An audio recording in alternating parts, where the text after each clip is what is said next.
آپ کے نزدیک مذہب میں، دین میں لاجک کا یوز کس حد تک ضروری ہے یا لازم ہے بھی ہے کہ نہیں؟ کیونکہ یہاں پر جو پریکٹس ہم ریلیجن کی دیکھتے ہیں، اپنے معاشرے کی بات کروں کم از کم، یہاں پر لاجک کو کوئی خاص گھاس نہیں ڈالی جاتی، کوئی اتنی اہمیت حاصل نہیں ہے۔ کچھ ایسے معاملات جہاں پر لاجک کی واقعی میں ضرورت پڑتی ہے، اور وہاں پر جب وہ آنسرز نہیں ملتے، نوجوانوں کے لیے بات کر رہا ہوں، تو کیا آپ سمجھتے ہیں کہ logic is fundamental in belief? نہیں، اچھا، لاجک بھی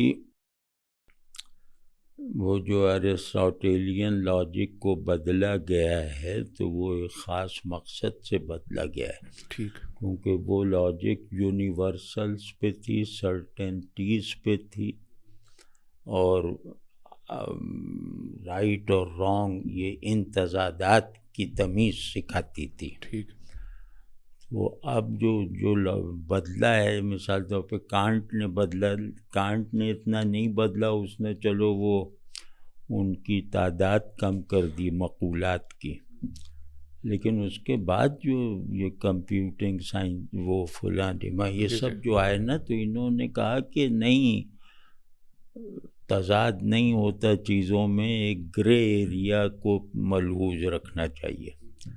یہ لاجک کے اسپرٹ کے خلاف ہے، گرے ایریا۔ یہ تو آپ ویسے ہی کوئی فلسفے میں کوئی تھیوری پیش کرتے ہیں، لیکن لاجک اسی گرے ایریا سے نکالنے ہی کے لیے بنی ہے کہ آپ کا ادراک بھی بالکل کمٹمنٹ کے ساتھ ہو، اور اس کا اظہار بھی بالکل واضح ہو، دو ٹوک ہو، اور ڈھل مل سا نہ ہو کہ یہ بھی اور وہ بھی۔ یہ غیر منطقی بات ہے۔ تو ان معنوں میں جس لاجک سے ہم مانوس ہیں، یا جو لاجک ہم پڑھتے ہیں، وہ لاجک اصل میں عقل کو انکار کرنا زیادہ سکھاتی ہے۔ صحیح ہے، وہ قوت انکار ہے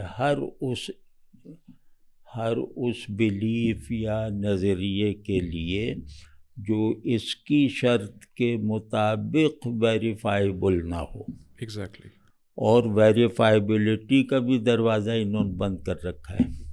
تو غرض یہ اس چکر میں ہمیں نہیں پڑھنا چاہیے، ہمیں اپنے علم کو اپنی روایتی ایپسٹیم میں رکھ کر اسے پروان چڑھانا چاہیے، ٹھیک ہے، اور ہمیں عقائد کو علمی دعوے بنانے سے گریز کرنا چاہیے۔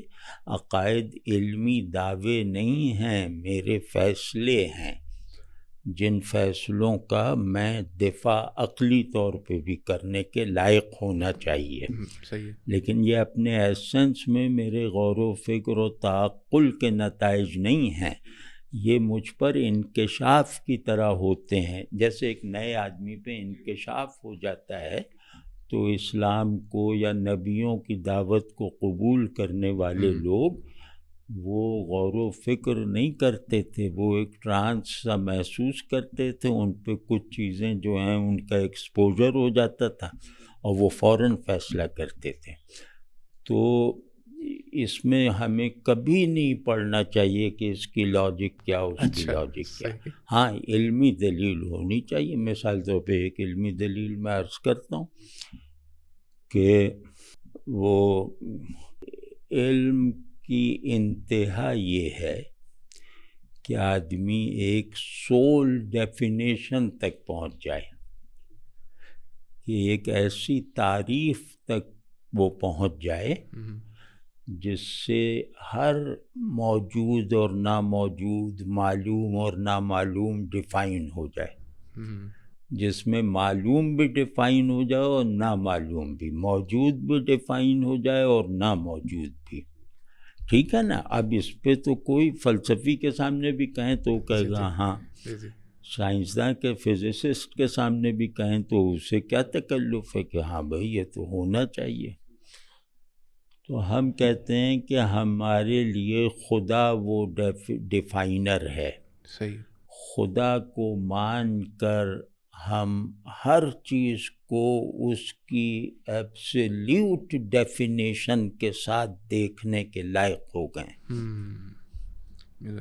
اب یہ مجھ پر ضروری کہ میں یہ دعویٰ کروں تو اس دعوے پر ہونے والے چیلنجز یا اعتراضات کا جواب دینا مجھے آنا چاہیے. بالکل